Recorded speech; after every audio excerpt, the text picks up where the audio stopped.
Bapa di surga, kami ucap syukur, terima kasih atas segala kebaikan-Mu. Setiap kami boleh ada di tempat ini. Kau sudah terus memimpin setiap kehidupan kami, hari lepas hari dalam kehidupan kami. Karya-Mu nyata dalam kehidupan kami. Dan sebentar lagi kami akan belajar mengenai firman-Mu Tuhan. Biarlah kiranya Engkau sendiri yang menganugerahkan hati yang rindu akan firman-Mu Bapa. Engkau juga yang melindungi setiap kami, Engkau juga yang menutup bungkus seluruh ruangan ini Bapa, sehingga seluruh ruangan ini juga dipenuhi dengan kemuliaan-Nya Tuhan. Dan biarlah kiranya Tuhan Engkau kirimkan malaikat-malaikat-Mu, sehingga firman yang sudah disampaikan tidak akan kembali dengan sia-sia, tapi boleh menjadi benih yang bertumbuh dalam loh hati kami, dan akan memimpin setiap kami, agar supaya setiap hari kami semakin rindu akan firman. Terima kasih Bapa di surga. Di dalam nama Tuhan Yesus Kristus kami sudah berdoa dan mengucap syukur senantiasa. Haleluya, amin. Shalom Bapak Ibu, saudara-saudara yang terkasih dalam Tuhan. Sebelumnya saya mengucapkan terima kasih ya atas undangan yang diberikan oleh Bapak dan Ibu Gembala, Bapak Pendeta Kemperta Titi di hari ulang tahun yang ke-6 di GBI WC ini. Terima kasih, dan saya juga lihat pertumbuhannya luar biasa. Semakin hari semakin bertumbuh ya. Saya harap kita semua tetap semangat dalam Tuhan.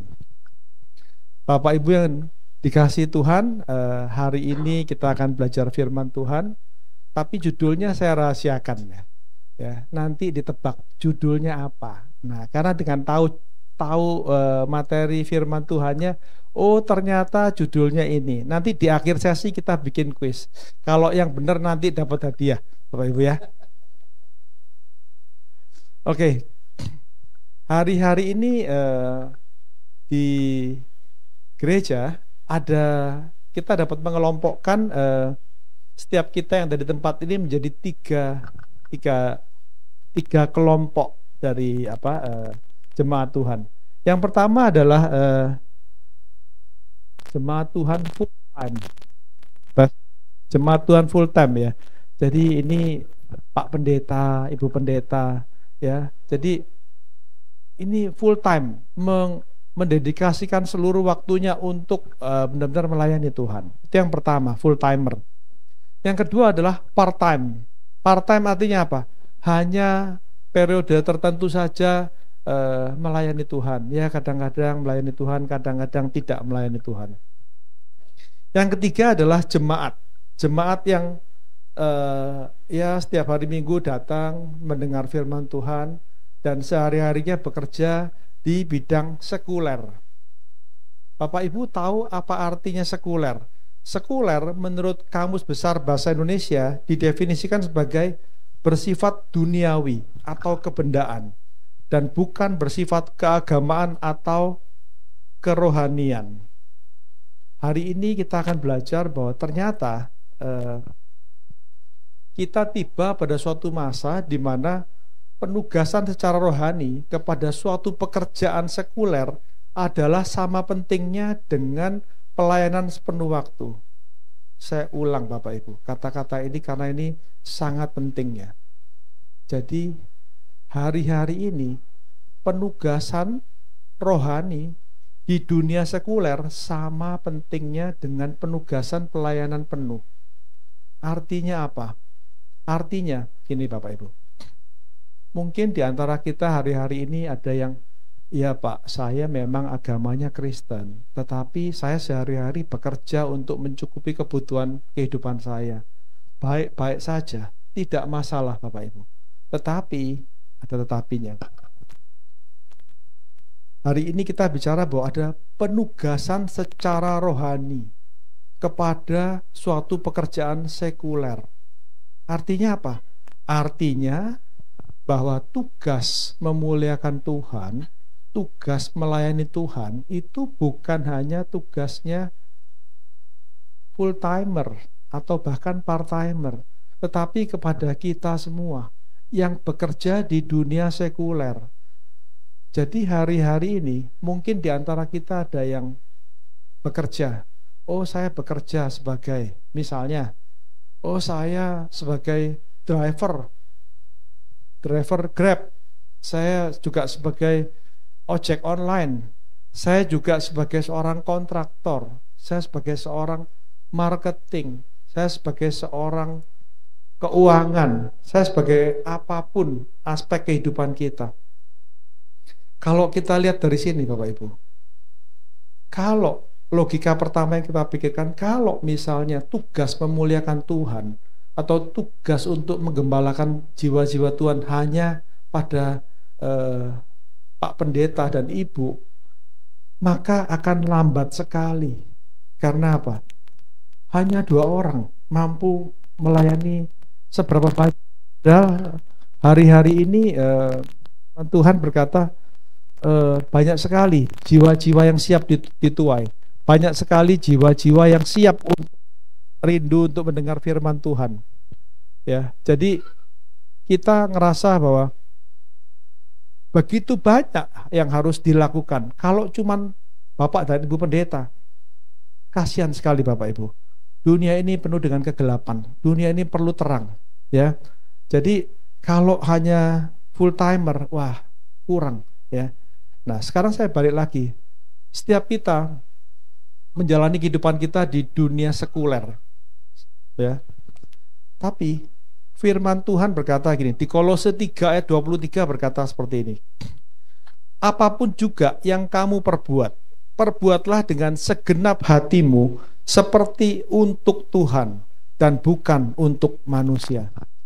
Jadi saya kembali ke pemahaman bahwa saat ini ada penugasan rohani kepada setiap kita yang bekerja di dunia sekuler. Artinya apa? Artinya bahwa di setiap aspek kehidupan kita, apakah kita profesional dan sebagainya, kita harus melakukan yang terbaik di bidang kita agar supaya melalui kehidupan kita, melalui tingkah laku kita, orang yang melihat memuliakan Tuhan kita, yaitu Yesus Kristus. Saya kasih contoh Bapak Ibu. Apabila kita seorang marketing itu tugasnya memasarkan.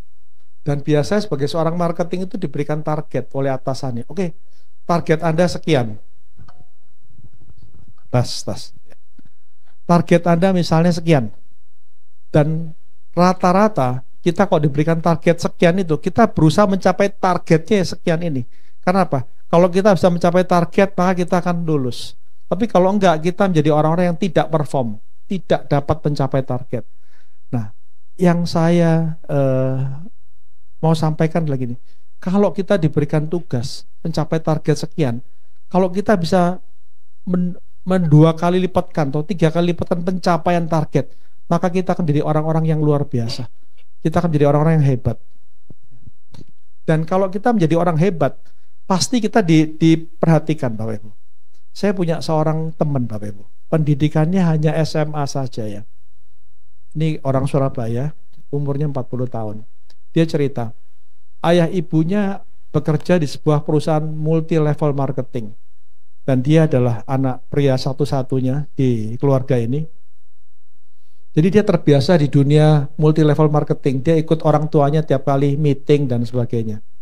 Nah, pada waktu dia SMA kelas 1 Bapak Ibu, dia mencapai rekor bisa menjual dengan jumlah yang besar multi level itu. Akhirnya anak ini umur 16 tahun ya, SMA kelas 2, dia sudah direkrut perusahaan besar multi level marketing. Pada waktu itu dia dikasih gaji cukup besar. Padahal kalau anak SMA biasanya baru masih bercanda-canda sama temennya, ini enggak ya, sudah omsetnya sudah besar. Akhirnya kelas 3 dan seterusnya, sampai dia itu terakhir mendirikan sebuah perusahaan multi level marketing yang omsetnya 1 bulan 200 sampai 300 miliar. Banyak nggak Bapak Ibu? Belum kuliah loh itu, SMA. Jadi ini anak menjadi ibaratnya magic boy ya di dunia multi level marketing. Kok bisa? Ya. Karena apa? Oh, ternyata dia, saya tanya sama dia, kok bisa kamu melakukan seperti itu? Ternyata dia bilang iya. Karena apa? Saya bertekad, saya mau menjadi orang yang sukses, orang yang berhasil, sehingga saya melakukan extra mile, melakukan pekerjaan yang lebih daripada seharusnya. Dia baca teknik marketing dan sebagainya. Demikian juga dengan setiap kita. Kalau kita lihat tadi bahwa ada suatu penugasan rohani untuk setiap kita dapat memuliakan Tuhan Yesus Kristus dalam setiap kehidupan kita. Kalau begitu ceritanya, maka kita akan melihat ulang bagaimana kita menjalani kehidupan kita. Saya kasih contoh Bapak Ibu. Mungkin hari-hari ini posisi kita banyak. Ada posisi sebagai seorang suami, seorang istri, seorang anak, ya, seorang saudara dan sebagainya. Kalau kita bisa menjalani kehidupan kita menjadi yang terbaik, menjadi seorang suami yang baik, yang meskipun istrinya cukup melelahkan. Ini bukan curhat ya Bapak Ibu ya, adik saya ketawa ya.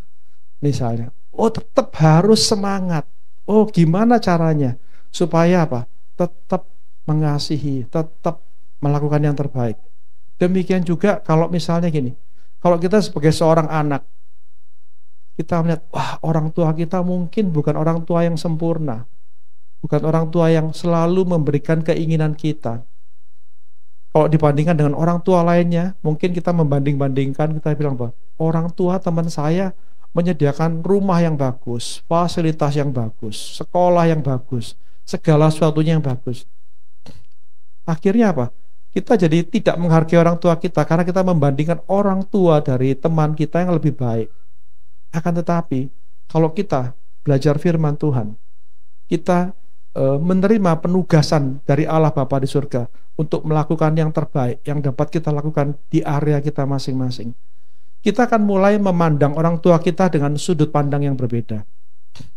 Kita akan berusaha untuk mulai mensyukuri setiap apa yang ada dalam kehidupan kita. Kita akan bersyukur, terima kasih Tuhan, karena orang tua saya dapat dilahirkan. Terima kasih Tuhan, karena orang tua saya, apapun itu, adalah orang tua yang kita cari sisi baiknya. Karena apa? Dalam sisi kehidupan manusia ada dua sisi. Sisi baik dan sisi buruk. Tergantung kita mau melihatnya seperti apa. Kalau kita melihatnya dari sisi yang baik, nggak ada celah buat iblis untuk mengacaukan hubungan kita, relasi kita dengan orang lain, baik itu orang tua kita, anak kita, istri atau suami, rekan kerja, rekan sepelayanan. Ya, kita akan melihat semuanya dari sudut pandang kasih. Karena apa? Saya kasih contoh. Mungkin kalau misalnya orang tua kita nggak sempurna, kita setelah dewasa, setelah kita bekerja, kita ingin membalas, tapi membalasnya bukan dengan hal yang baik. Kita akan sampaikan, saya dulu kayaknya kurang bahagia, saya menderita. Sekarang setelah saya bekerja, saya juga akan membuat orang tua saya menderita. Dengan cara apa? Saya tidak kasih uang dan sebagainya. Tapi ini bukan hal yang baik, bukan Bapak Ibu. Tapi kalau kita menerima penugasan dari Tuhan, untuk apa? Melakukan hal yang baik. Kalaupun dulu kita menderita, kalaupun dulu kita kurang baik kondisinya, tetapi sekarang setelah pengenalan kita akan Tuhan, kita berusaha melakukan segala itu yang baik. Dan apa? Kita tidak lagi menerapkan hukum sebab akibat. Yang mana kalau hukum sebab akibat itu begini, kalau Anda berbuat kurang baik, maka saya juga akan berbuat kurang baik. Kalau Anda berbuat baik, saya akan melakukan hal yang baik. Berlaku sistem teologi retribusi atau apa? Ganjaran yang diperoleh adalah sesuai dengan yang disampaikan. Artinya apa? Kalau Anda berbuat baik, saya juga akan berbuat baik. Dari sini, Bapak Ibu, setelah kita menerima penugasan rohani di dunia sekuler, kita akan lihat lagi bahwa kalau gitu, meskipun saya bekerja, meskipun saya bukan sebagai pelayan Tuhan yang sehari-hari memberitakan firman Tuhan, saya akan melakukan yang terbaik. Apa itu contohnya? Seperti saya tadi contohkan marketing. Gak cuma marketing, kalaupun kita mahasiswa atau mahasiswi, kita akan bekerja, kita akan belajar sebaik mungkin, sehingga orang-orang akan melihat, wah anak ini kok pandai. Oh iya, kenapa kok pandai? Suatu hari begitu di interview, kenapa kok pandai? Iya, karena apa? Karena kasih karunia Tuhan, sehingga memberikan kepada saya hikmat, kepandaian, kepintaran, sehingga apa? Menyaksikan kebesaran Tuhan. Ya, demikian juga kalau kita misalnya bekerja, ya, kok baik semuanya. Kalau kita kerja nggak baik, itu merepresentasikan siapa Tuhan kita juga Bapak Ibu. Jadi sebenarnya hari-hari ini kita ini sedang mengemban misi Bapak Ibu. Kita membawa suatu bendera. Siapa bendera yang kita bawa? Bendera kita adalah Tuhan Yesus. Kalau hari-hari ini kita membanggakan, maka kita juga bawa panji-panji yang memuliakan Tuhan kita. Tapi kalau hari ini kita mohon maaf hidupnya kurang baik dan sebagainya, kita juga sedang mendukakan Roh Kudus. Ya, nanti saya akan sampaikan bahwa ada pelayanan malaikat dalam kehidupan kita. Ya, jadi di firman Tuhan di Kolose 3:23 menyatakan, kita kalau melihat segala sesuatu, kita lakukan yang terbaik. Bukan karena gini, bukan karena manusia, tapi karena kita melakukannya untuk Tuhan. Ya. Hari-hari ini selain kita menerima penugasan di dunia sekuler, kenapa begitu? Karena hari-hari ini Tuhan juga ingin ada suatu kebudayaan yang bersifat ilahi. Apa itu kebudayaan yang bersifat ilahi? Hari ini kalau kita lihat dalam kehidupan kita ada orang-orang yang cenderung membiasakan budaya yang kurang baik. Sebaliknya Tuhan juga ingin agar supaya ada budaya yang baik yang terjadi dalam kehidupan umat manusia. Apa itu? Misalnya, misalnya pas makan kita berdoa. Kita tunjukkan sama orang bahwa kita berdoa. Ada budaya yang baik, ya, yang ingin apa? Tuhan ingin agar supaya budaya ilahi ini juga ada di dunia sekuler kita. Sehingga apa? Melalui ini kita ingin melihat bahwa dunia ini masih penuh dengan kebaikan-kebaikannya Tuhan. Bahwa roh Allah ada di dunia ini. Bahwa orang-orang baiknya Tuhan ada di dunia ini. Bahwa dunia ini tidak sedang dipenuhi oleh kegelapan saja. Tetapi kita sebagai anak-anak terang, kita juga ada di tempat ini, di dunia ini untuk apa? Menerangi dunia ini, Bapak Ibu. Ya. Firman Tuhan di Yesaya 60 ayat 1-3, saya akan bacakan. Firman Tuhan berkata seperti ini di Yesaya 60 ayat 1, bangkitlah, menjadi teranglah, sebab terangmu datang, dan kemuliaan Tuhan terbit atasmu. Ayat 2, sebab sesungguhnya kegelapan menutupi bumi, dan kekelaman menutupi bangsa-bangsa, tetapi terang Tuhan terbit atasmu, dan kemuliaannya menjadi nyata atasmu. Bangsa-bangsa berduyun-duyun datang kepada terangmu, dan raja-raja kepada cahaya yang terbit bagimu. Bapak Ibu, firman Tuhan berkata, di mana ada kegelapan, di situ ada terang yang lebih besar yang akan datang. Artinya apa? Terang mengalahkan setiap kegelapan. Kembali yang saya mau sampaikan Bapak Ibu, dalam kita menjalani kehidupan kita, kita perlu serius, kita perlu bersungguh-sungguh dengan Tuhan. Karena apa? Tuhan kita adalah Tuhan yang dahsyat, Tuhan yang heran. Dan kita, anak-anaknya, diberikan kemampuan untuk melakukan pekerjaan-pekerjaan besar, ya, untuk melakukan karya-karya Tuhan yang besar. Dan kita mampu diberikan cara untuk mengubah kehidupan kita. Jadi hari-hari ini Bapak Ibu, kalau di antara kita ada yang sudah berusaha keras untuk memuliakan Tuhan, puji Tuhan. Tapi kalau hari ini ada di antara kita yang masih jatuh bangun dalam dosa, it's okay, nggak ada masalah. Tapi maksud saya, it's okay-nya bukan berarti nggak apa-apa kita tetap di jalan dosa, bukan begitu Bapak Ibu ya.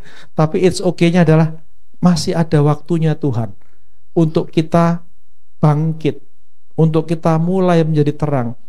Yang mana tadinya kita memancarkan kegelapan, sekarang saatnya kita memancarkan terang. Terang Tuhan yang dicurahkan untuk setiap kita. Saya kasih contoh Bapak Ibu.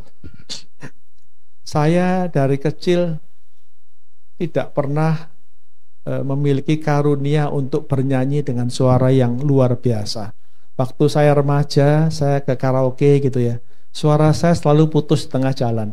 Suaranya sengau, nggak karu-karuan. Jadi saya kalau diajak teman-teman saya waktu masih muda ke karaoke gitu, nyanyi-nyanyi gitu, ya saya nyanyi sepotong-sepotong dan saya pilih lagu-lagu yang datar-datar supaya bisa sampai selamat sampai ujung Bapak Ibu ya. Supaya nggak diketawain juga ya. Nah, tetapi seiring waktu ya, saya belajar bahwa ternyata untuk mendapatkan hadirat Tuhan Bapak Ibu, kita jadi melalui pembelajaran firman Tuhan, kita belajar bahwa ternyata sebelum kita berdoa, adalah lebih baik kalau kita memuji Tuhan agar supaya hadirat Tuhan turun. Setelah hadirat Tuhan turun, baru kemudian kita berdoa mencurahkan doa dan permohonan kita kepada Tuhan. Jadi kuncinya adalah apa? Pujian penyembahan.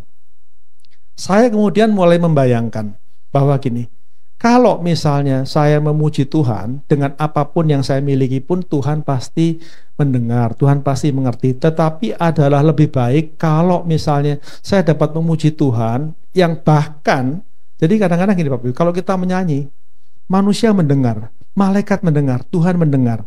Tapi kalau kita manusia aja mendengar, ini gimana naik ke Tuhan? Ini bukan nyanyian pujian, tetapi pekikan suara yang tidak enak yang datang ke hadirat Tuhan, ya.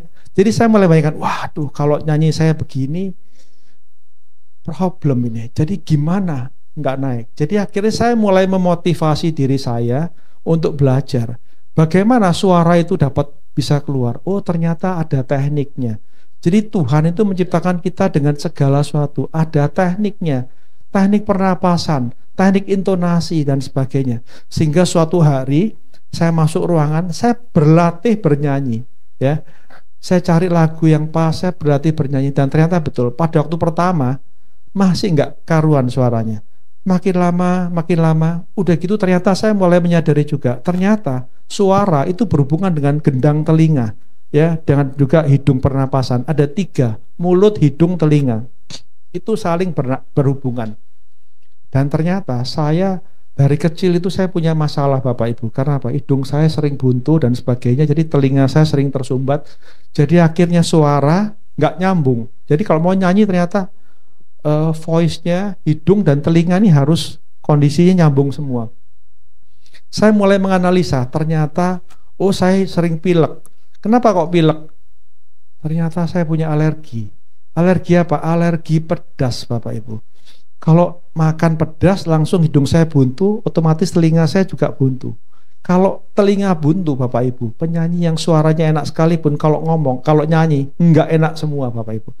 Jadi akhirnya saya mulai, oh begitu ya, berarti apa? Saya mulai mengurangi makanan pedas agar supaya hidung saya plong.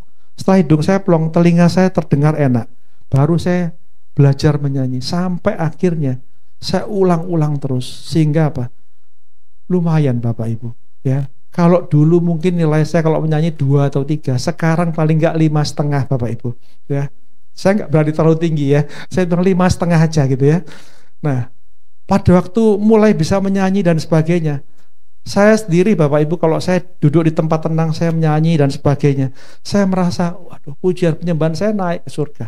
Sehingga dengan seperti itu ada suatu apa ya, bentuk pujian yang dari hati, sungguh-sungguh memuji, menyembah Tuhan Allah yang saya sembah. Karena gini, kalau kita bernyanyi, menyembah Tuhan, tapi kita menyanyi begini, suaranya datar-datar, tidak pakai hati, dan intonasinya juga enggak merdu, enggak enak gitu ya. Akhirnya kan, ya Tuhan enggak melihat nyanyian sih, tapi rasanya beda Bapak Ibu ya. Tapi akhirnya dengan hati, dengan ini belajar.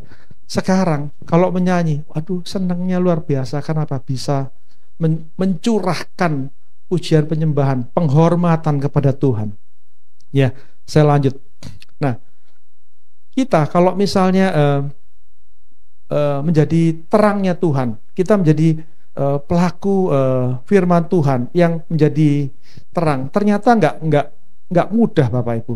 Tadi kita cerita bahwa kita ingin juga di dunia ini kita menjadi orang-orang yang dapat membawa budaya ilahi ke dunia ini. Tapi harus hati-hati Bapak Ibu. Ternyata menjadi pelaku firman Tuhan itu zaman sekarang berbahaya. Kenapa?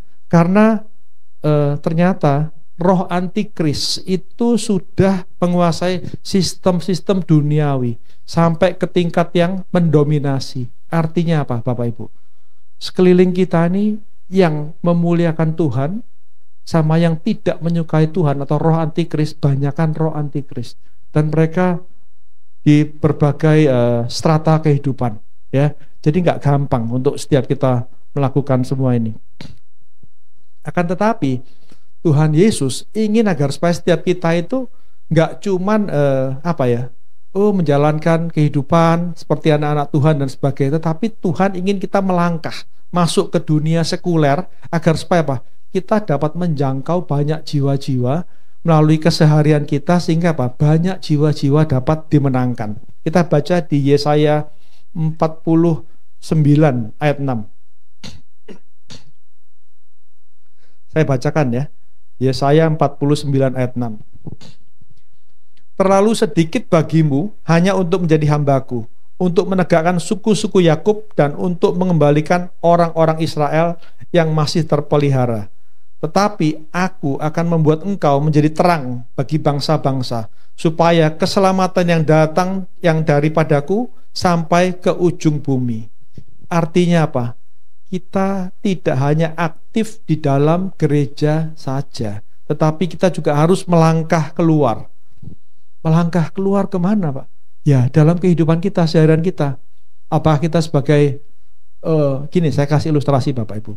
Pada setiap kita datang ke gereja, kita menjadi suatu pribadi yang penuh rohani. Tapi setelah kita keluar dari gereja, nggak ada yang bisa menggaransi. Begitu masuk pintu sini, disambutnya apa? Shalom. Betul Bapak Ibu? Dan pada waktu shalom sambil tersenyum. Shalom artinya apa? Salam damai. Tapi begitu keluar, kita menjalani kehidupan kita nggak tahu. Yang suami mungkin mengabaikan istrinya, yang istri mungkin menanduk suaminya, ya. Mungkin yang anak-anak di sini sopan sama orang, begitu keluar mulai berani dan sebagainya. Tetapi yang disampaikan di sini adalah kita perlu menghidupi atau menjalani kehidupan kita dengan sungguh-sungguh, dengan roh takut akan Tuhan, dengan roh mengasihi Tuhan. Artinya apa? Kita perlu menjadi dutanya Kristus. Kita perlu menjadi perwakilan Tuhan di muka bumi ini, agar supaya apa? Dunia yang gelap ini, yang penuh dengan hal yang kurang baik ini, menjadi ada terang, ada cahaya. Dan tadi disampaikan juga di Yesaya 60 ayat 3 disampaikan, bangsa-bangsa berduyun-duyun datang kepada terangmu. Artinya apa? Kalau kita punya terang, banyak orang akan cari kita. Karena orang itu yang kegelapan ingin cari terang. Dan gak cuma orang biasa Bapak Ibu, tapi apa? Dan raja-raja kepada cahaya yang terbit bagimu. Apa artinya raja-raja? Kalau zaman dulu raja-raja, zaman sekarang raja equal dengan apa? Pengusaha-pengusaha yang punya power atas keuangan dan sebagainya. Ya, jadi kita perlu menjadi duta Kristus, memuliakan Tuhan.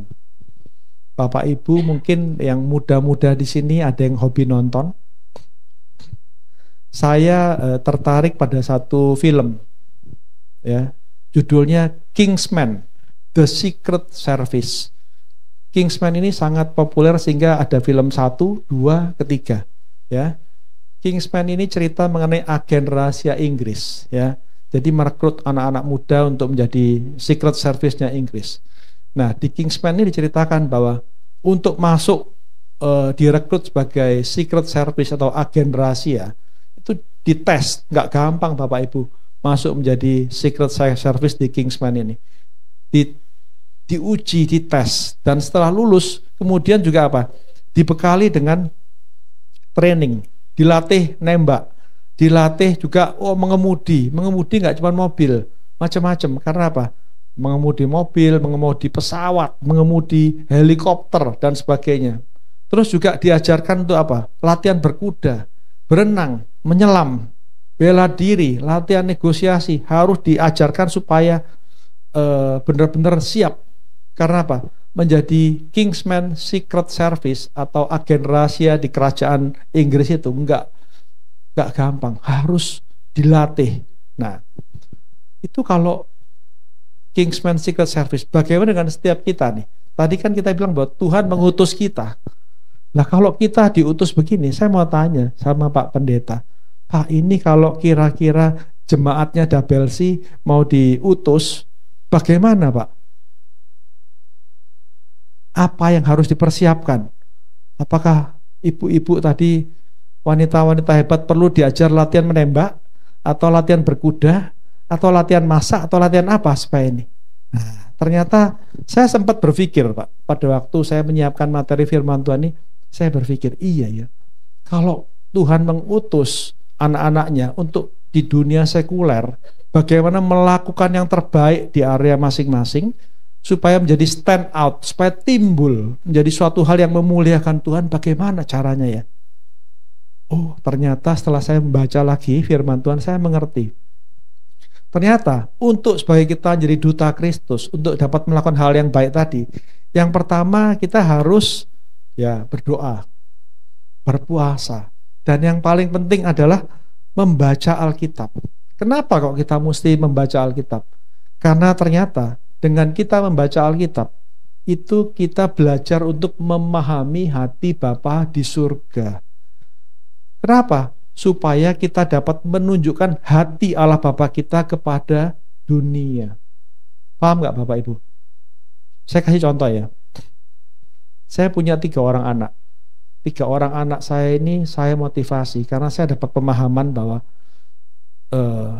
buku yang paling penting di dunia ini adalah Alkitab atau Injil. Karena apa? Itu mengajarkan kebesaran Tuhan. Saya selalu bilang begini, kalian beruntung. Kenapa? Saya bekerja begitu keras sehingga saya tidak punya waktu untuk belajar firman Tuhan.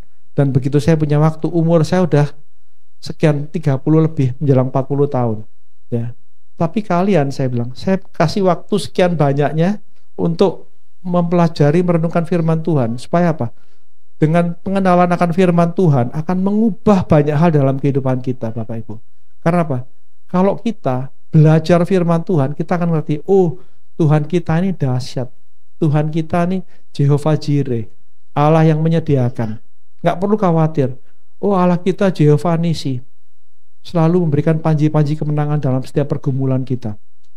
Ya, kita jadi mengerti ternyata untuk menang dalam kehidupan ada caranya, Bapak Ibu.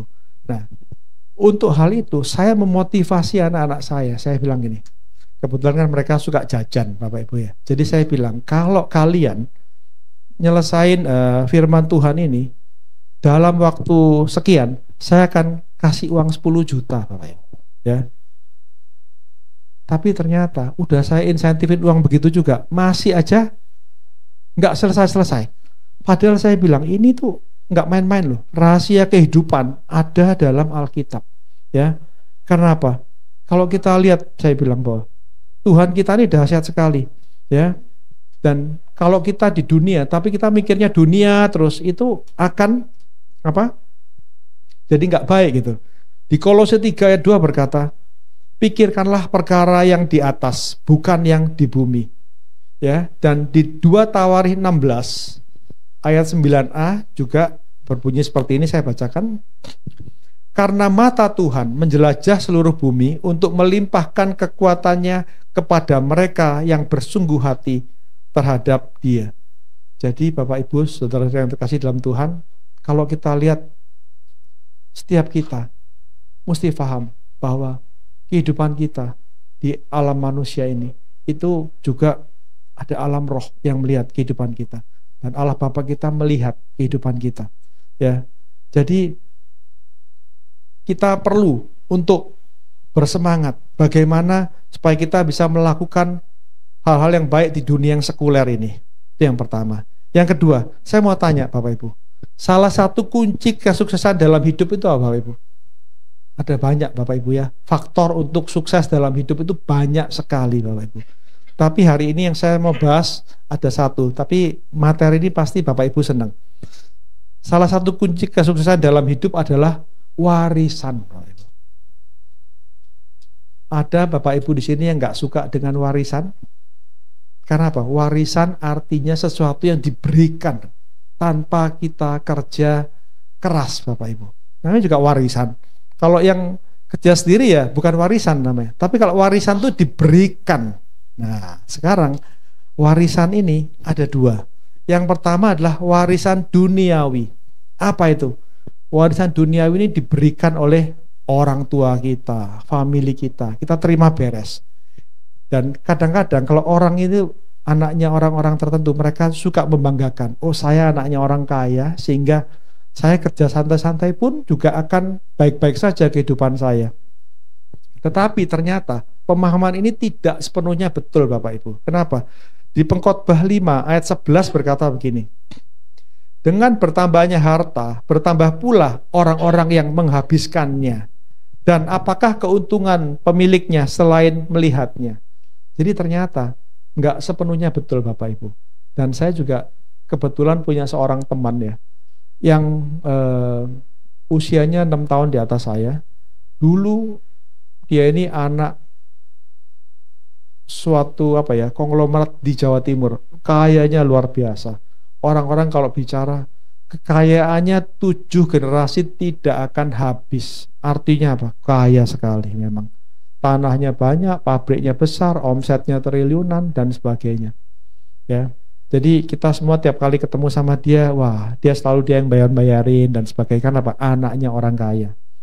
Tapi ternyata Bapak Ibu, ternyata setelah orang tuanya meninggal, ya seiring waktu nggak karu-karuan Bapak Ibu. Habis, ditipu sana, ditipu sini, investasi salah dan sebagainya, sampai habis. Kurang lebih 2 tahun yang lalu teman saya ini meninggal dalam kondisi miskin. Dan pada waktu miskin tidak ada satupun yang datang.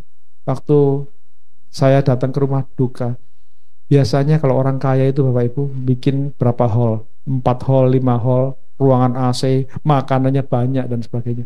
Ini enggak. Satu ruangan saja, tempatnya juga cuma dikasih kacang Bapak Ibu ya, dan sebagainya. Jadi apa? Sangat berkekurangan. Terus saya berpikir, loh ini dulu katanya 7 generasi nggak habis. Ternyata setelah orang tuanya meninggal nggak sampai 20 tahun habis Bapak Ibu ya. Jadi ternyata harta duniawi tidak aman-aman juga buat kita ya. Jadi kalau kita mengandalkan kehidupan kita pada segala sesuatu yang kelihatan, wah saya tenang, kenapa? Saya masih punya rumah 5, saya masih punya gini. Hati-hati Bapak Ibu, karena semuanya bisa hilang ya. Nah, sekarang kita bahas harta warisan ilahi. Kalau tadi warisan duniawi, sekarang adalah warisan ilahi Bapak Ibu.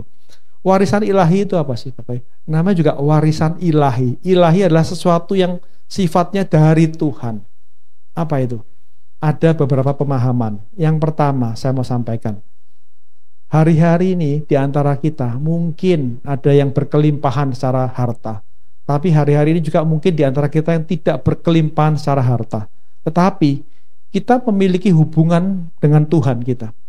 Itu juga adalah suatu hal yang sangat berharga dalam kehidupan ya. Karena apa? Pengenalan akan Tuhan itu akan merubah banyak hal dalam kehidupan kita. Hari ini untuk setiap Bapak Ibu, saudara-saudara yang terkasih dalam Tuhan, apabila hari-hari ini kita tidak memiliki apapun, tetapi kita hanya punya Tuhan, tetapi kita punya hubungan yang baik dengan Tuhan, itu juga adalah suatu harta yang amat sangat berharga, yang mana akan kita wariskan kepada generasi kita berikutnya. Kenapa begitu Bapak Ibu? Nah, kita lihat kalau di dunia ini kadang-kadang gini Bapak Ibu ya. Saya kasih contoh. Kalau misalnya saya adalah seorang gembala di gereja saya memiliki keluarga besar kerajaan Allah, yaitu jemaat-jemaat saya. Nah, jemaat saya ada yang mengalami kesulitan. Pada waktu dia mengalami kesulitan, kira-kira sebagai rekan sekerja, kalau misalnya ada yang kesulitan, pasti kita akan bantu. Benar bukan Bapak Ibu? Itu yang pertama. Paling enggak kita doakan, kita berikan waktu untuk bersama dan sebagainya. Jadi apa? Ada suatu ikatan, ya, komunikasi. Saya ingat, saya baca tagline-nya gereja Double C adalah, pertama adalah relationship ya. Betul Pak ya? Relationship. Dari relationship ini ada suatu kemudian passion, suatu kegairahan. Jadi ada hubungan, setelah ada hubungan komunikasi dan sebagainya, ada suatu passion, ada suatu kegairahan yang berakhir dengan suatu happiness, dengan suatu kegembiraan. Jadi pewahyuan di gereja Double C adalah suatu komunikasi dengan Tuhan, dengan anak-anak Tuhan. Lalu semua ini ada suatu passion untuk melayani, passion untuk meningkatkan kualitas iman daripada anak-anak Tuhan di tempat ini. Dan kalau kita lihat juga di sini, pada waktu kita memiliki koneksi dengan Tuhan. Kalau di dunia ini kita ngelihat bahwa segala sesuatu kita butuh koneksi, betul nggak Bapak Ibu? Kalau mau bisnis, perlu koneksi. Perlu apa? Orang dalam, Bapak Ibu. Nah, demikian juga kalau kita di bidang ilahi, ya. Kalau setiap kita memiliki hubungan dengan Tuhan, kira-kira kalaupun kita misalnya suatu hari nanti, misal Bapak Ibu ya, Bapak Ibu yang sudah umur dan sebagainya memiliki hubungan luar biasa dengan Tuhan, keturunan Bapak Ibu nggak mungkin hubungannya biasa-biasa saja dengan Tuhan. Karena apa? Tuhan melihat, ini keturunannya ini, orang tuanya mengasihi aku, maka aku juga akan mengasihi keturunannya. Saya kasih contoh di kitab, sebentar. Di kitab Kejadian ayat 30, Kejadian 39 ayat 2 disampaikan, tetapi Tuhan menyertai Yusuf sehingga ia menjadi seorang yang selalu berhasil dalam pekerjaannya. Jadi Bapak Ibu, hari-hari ini jangan khawatir, ya. Kalaupun kita melakukan pekerjaan-pekerjaan yang ilahi sifatnya, itu semuanya tidak sia-sia, tetapi kita sedang membangun suatu relasi dengan Tuhan yang mana itu sangat tidak ternilai harganya. Jadi hari-hari ini Bapak Ibu, yang saya mau sampaikan juga, kita kalau punya teman-teman, kita dekat dengan hamba-hamba Tuhan, ini adalah suatu hal yang luar biasa Bapak Ibu. Saya paling senang kalau kumpul dengan bapak-bapak pendeta, ibu-ibu pendeta. Kenapa? Bapak dan ibu pendeta adalah orang-orang yang punya relasi dengan Tuhan, memuji Tuhan, menyembah Tuhan, memuliakan Tuhan. Kenapa? Kalau misalnya ada apa-apa, misalnya kita berdoa, dibantu dengan doanya Pak Pendeta dan sebagainya, bagaimana Bapak Ibu kira-kira? Pasti akan lebih didengar Tuhan. Betul bukan Bapak Ibu? Karena apa? Firman Tuhan berkata, doa orang benar besar kuasanya. Jadi, tapi bukan juga berarti bahwa kalau kita belum benar kita nggak berdoa Bapak Ibu ya. Hati-hati. Karena apa? Perspektifnya jangan salah. Doa orang benar besar kuasanya. Jadi kalau kita berdoa, kita juga melatih kehidupan kita supaya apa? Semakin hari kita semakin dibenarkan dalam hadirat Tuhan. Mungkin hari ini kita ada beberapa dosa, ya kita terus belajar supaya apa? Dosa-dosa kita dihilangkan, kita mengerti bagaimana kita menjalani kehidupan kita supaya kita tidak berbuat dosa. Kenapa begitu Bapak Ibu?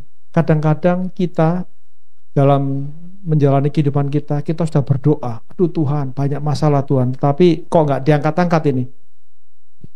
Kita berdoa dan kita juga minta hamba Tuhan membantu mendoakan. Saya kasih contoh Bapak Ibu, ada seorang pendeta besar di Connecticut di Amerika. Dia punya seorang anak laki-laki ya. Anak laki-lakinya ini sudah menikah, cuma dikarenakan satu dan lain hal kemudian anak laki-lakinya ini bercerai dengan istrinya. Dan setelah bercerai dengan istrinya, anak laki-laki ini mulai minum-minum, mulai nggak karu-karuan. Jadi hidupnya nggak karu-karuan. Orang tuanya sudah berusaha berdoa dan sebagainya.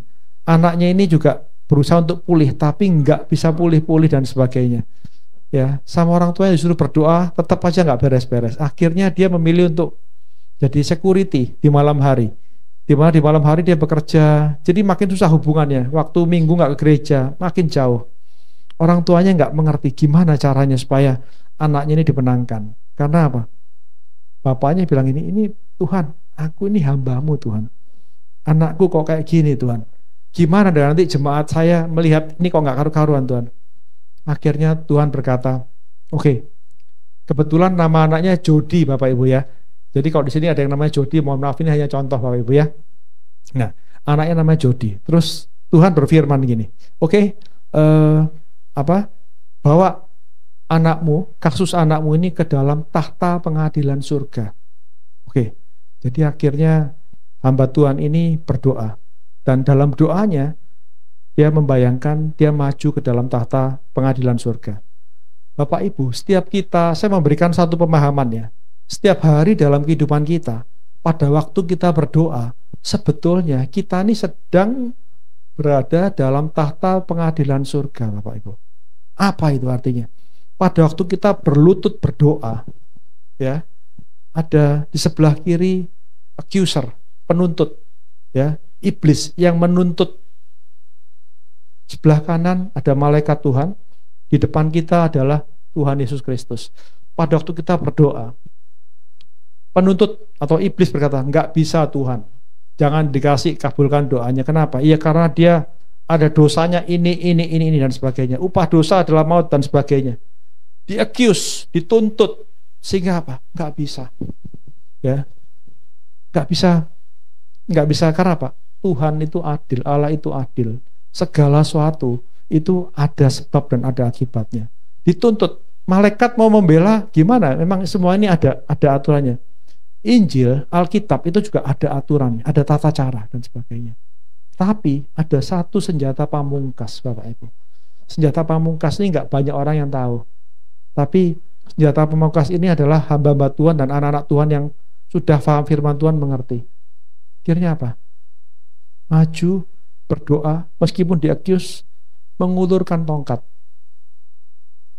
Minta pertolongan, kasih karunia dari Tuhan Yesus Kristus. Karena apa? Melalui penebusan darah Kristus sudah selesai. Ya. Jadi apa yang tidak mungkin menjadi mungkin karena Kristus. Ya. Jadi akhirnya apa? Didoakan, dipulihkan kehidupan anak itu. Ya. Jadi ada senjata pamungkas yang dapat disampaikan agar supaya setiap kita anak-anak Tuhan memperoleh kehidupan yang baru, memperoleh pertolongan, memperoleh hal-hal yang baik dalam kehidupan kita. Oke, saya lanjut. Ini waktunya masih sampai jam 2, Pak, ya. Cepet banget waktunya ini misalnya, ya. Oke. Jadi Bapak Ibu, ada panggilan besar dalam kehidupan kita, ya. Dalam generasi ini kita perlu untuk melangkah, melakukan pekerjaan-pekerjaan besar bersama dengan Tuhan. Jadi nggak cuman Bapak Pendeta dan Ibu Pendeta aja nih panggilan, ada panggilan besar. Pak Pendeta yang di sana sakit tolong doakan, Pak Pendeta yang di sana begini. Kalau jemaatnya makin banyak, kasihan Pak Titi dan Ibu.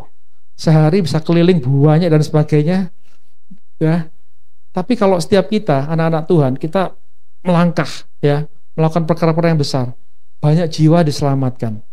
Nah, kalau kita bicara mengenai panggilan besar tadi, ya, panggilan besar itu Bapak Ibu nggak cuma bangun gereja, nggak cuma melayani di gereja, tapi juga apa? Melayani dalam kehidupan kita masing-masing, dalam kehidupan kita sehari-hari, dalam keluarga kita, dalam pekerjaan kita, di kantor, ya, banyak hal yang bisa kita lakukan. Nah, masalahnya kalau kita melayani gini dan sebagainya, kita nggak perlu khawatir Bapak Ibu, karena apa? Ada juga otoritas yang diberikan. Apa itu otoritas Bapak Ibu? Saya kasih ilustrasi, ya. Dalam kehidupan kita, mungkin kita ini punya begitu banyak permasalahan. Saya kasih ilustrasi dengan pintu-pintu yang tertutup, Bapak Ibu. Contoh, Tuhan, saya ingin karir saya bagus, tapi pintu karir tertutup. Jadi apa? Nggak naik-naik karirnya. Tuhan, saya ingin pintu berkat saya dibukakan. Kenapa? Saya berusaha dan sebagainya, tapi ini berkat saya dagang usaha ini, ya untungnya hanya untung cukup buat makan aja Tuhan, nggak cukup untuk mengembangkan dan sebagainya. Ada juga pintu mengenai kesehatan. Waduh, saya sakit dan sebagainya, nggak bisa sembuh-sembuh. Jadi ada pintu kesehatan, pintu berkat. Terus juga, ada pintu dalam hal relasi. Oh, saya punya masalah dengan orang tua saya. Oh, saya punya masalah dengan adik saya, dengan kakak saya. Tertutup komunikasi bertahun-tahun tidak bertegur. Pintu-pintu penghalang yang yang membuat kita menjadi tidak berhasil, tidak sukses. Ada pintu-pintu yang terkunci, ya Bapak Ibu. Nah, pada waktu kita melaksanakan firman Tuhan, pada waktu kita menjadi dutanya Tuhan, pada waktu kita menjadi secret agentnya Tuhan, ternyata kita juga akan diberikan otoritas untuk diberikan kunci untuk membuka pintu-pintu ini. Kita baca firman-Nya. Matius 16 ayat 19. Saya bacakan. Matius 16 ayat 19. Kepadamu akan kuberikan kunci kerajaan surga. Apa yang kau ikat di dunia ini akan terikat di surga, dan apa yang kau lepaskan di dunia ini akan terlepas di surga. Artinya Bapak Ibu, kita sebagai duta Kristus, sebagai secret agentnya Kristus, kita juga akan diberikan kuasa untuk membuka pintu-pintu. Apa artinya membuka pintu-pintu? Pada waktu kita berdoa untuk orang lain dan sebagainya, maka ada kunci-kunci dari surga yang dibuka, yang diberikan untuk membuka permasalahan. Pintu berkat, pintu kesehatan, pintu karir, pintu apapun akan diberikan. Nah, ini saya baca juga di Mazmur 28 ayat 2. Dengarlah suara permohonanku apabila aku berteriak kepadamu minta tolong dan mengangkat tanganku ke arah tempatmu yang kudus. Ya. Dan kalau kita lihat di sini, dengarkanlah suara permohonanku. Artinya apa? Sehari-hari dalam kehidupan kita dipenuhi dengan doa permohonan kepada Tuhan. Tetapi masalahnya adalah apakah Tuhan akan menolong atau tidak? Semua tergantung perkenanan Tuhan dalam kehidupan kita.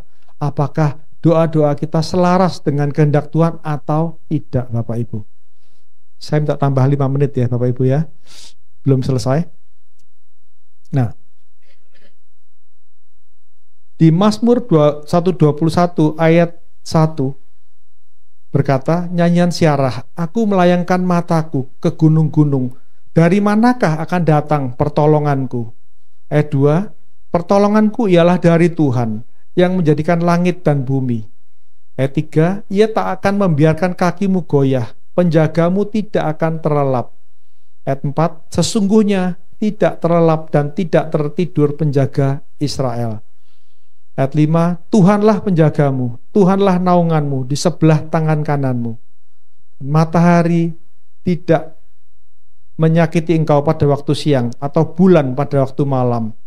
Ayat 7, Tuhan akan menjaga engkau terhadap segala kecelakaan, ia akan menjaga nyawamu.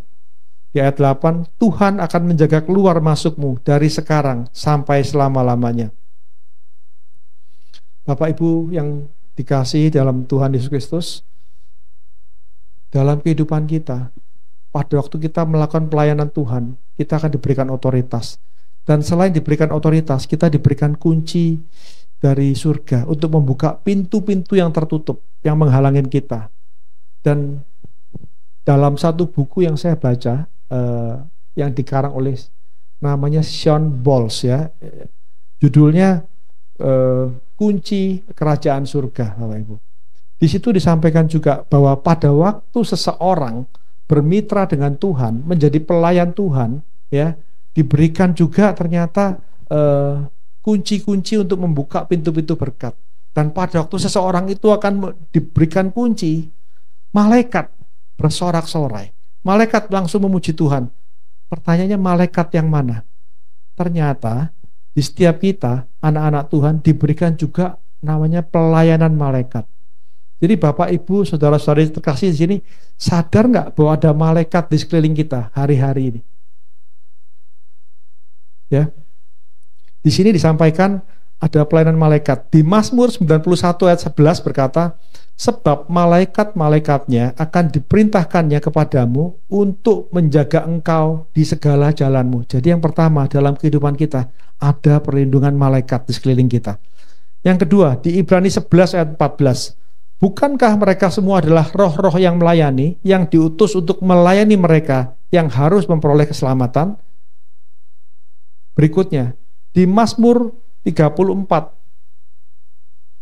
ayat 8, malaikat Tuhan berkemah di sekeliling orang-orang yang takut akan Dia, lalu meluputkan mereka. Jadi Bapak Ibu, di sekeliling kita ada malaikat. Saya berikan contoh Bapak Ibu.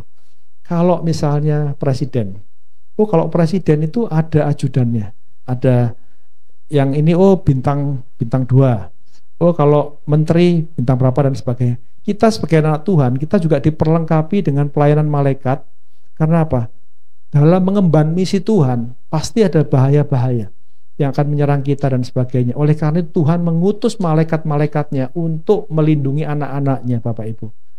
Makanya hari-hari ini kita harus hati-hati. Karena apa? Kalau kita melakukan perkara-perkara yang menyenangkan Tuhan, malaikat kita ini akan bersuka cita sekeliling kita. Wah, karena apa? Ini apa ibaratnya anak Tuhan yang saya kawal ini benar-benar anaknya Tuhan. Tapi kalau misalnya kita dikasih pengawalan malaikat, tetapi yang kita lakukan ini adalah hal-hal yang negatif, hal-hal yang buruk. Bagaimana Bapak Ibu? Ini saya kasih ilustrasi Bapak Ibu. Ya, ini kisah nyata, tapi karena ini live saya harus sampaikan terbatas ya. Waktu itu beberapa tahun lalu saya ada suatu urusan yang cukup penting dengan seorang pimpinan di pemerintahan gitu ya. Karena beliau ini sangat sibuk sekali, jadi akhirnya dicari susah dan sebagai susah. Dan kebetulan ada ajudannya.